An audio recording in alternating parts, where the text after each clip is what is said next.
Hey, what up anyone who's watching, this is View with Ice and today I am here with part 8 of the best showcases of power in One Piece. And just like my other videos, this isn't about ranking, this is just about me talking about some of the best fights and best displays of power in my favorite anime.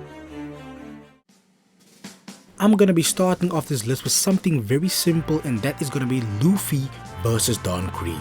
I would understand if a lot of people have forgotten about this because it is not as flashy as the showcases of power we have grown accustomed to, and because it happened a very long time ago.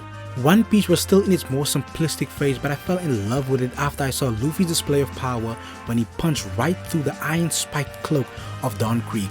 This was really impressive considering Luffy is made of rubber and sharp objects are essentially his weakness, but he didn't even hesitate to punch the pirate. A lot of people always say One Piece gets better from the Alabasta arc, but I feel it has been great since the very early stages of the story. Next up, we have one of the best highlights of Dressrosa. At this point in time, Luffy has not yet showcased his true post-time capability. This moment was just a teaser to how much more powerful he has gotten. Hydrodin isn't a weak character by any means for very obvious reasons, but Luffy just progressed a lot during the 2 years, and with this growth in power, he was able to defeat a giant with only one punch. I have always been interested in how strong Rayleigh was in his prime, considering he was the right-hand man of the Pirate King.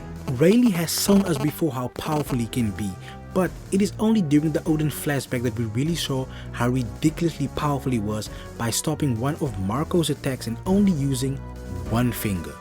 I assume that Marco wasn't as powerful then as he is now, but I still believe he was a monster since he was on the crew of Whitebeard. And for Rayleigh to just cancel out his attack like that really tells us that he was a different sort of beast in his prime, and we as fans would be honored if we could get a deeper glimpse into the Dark King.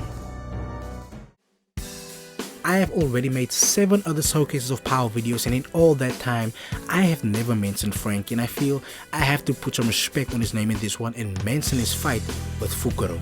And his lobby didn't feature one bad fight, but the Monster Trio's fights overshadow the others, but I've always loved the fight between Franky and his CP9 opponent. Since this is One Piece, there was of course a lot of comedic moments during this fight, but when it came down to it, this was actually a great one-on-one. When Franky finally got his cola, everything changed and gave the CP9 member the fight of his life, one time almost knocking out Fukuro with only one punch and then later finishing him off with the Kudo vent.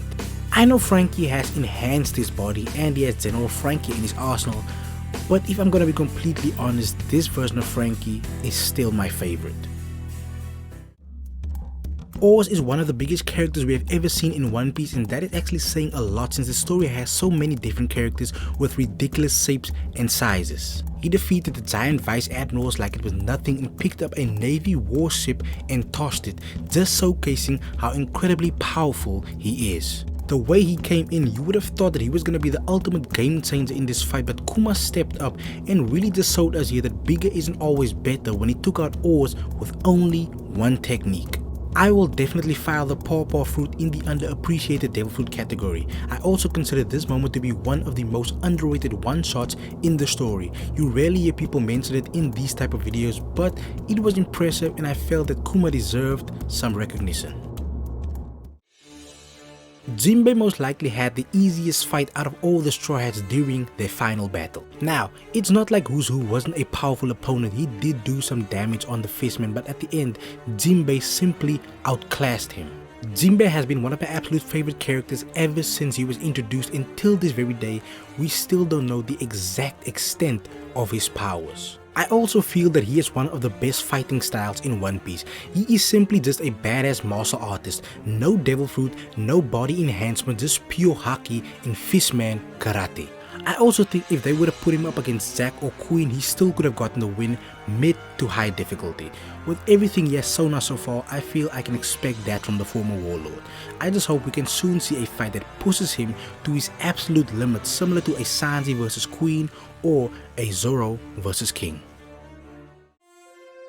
Ever since the first time that I saw Shanks and Whitebeard split the clouds with their class of power, I considered that to be the standard of being in the upper echelon of One Piece characters. We saw this happen again during the Big Mom and Kaido clash, and also when Roger and Whitebeard showcased their power, so it was legit only high caliber characters capable of these monstrous feats. And I have to admit that it totally surprised me when Luffy achieved this during his clash with Kaido.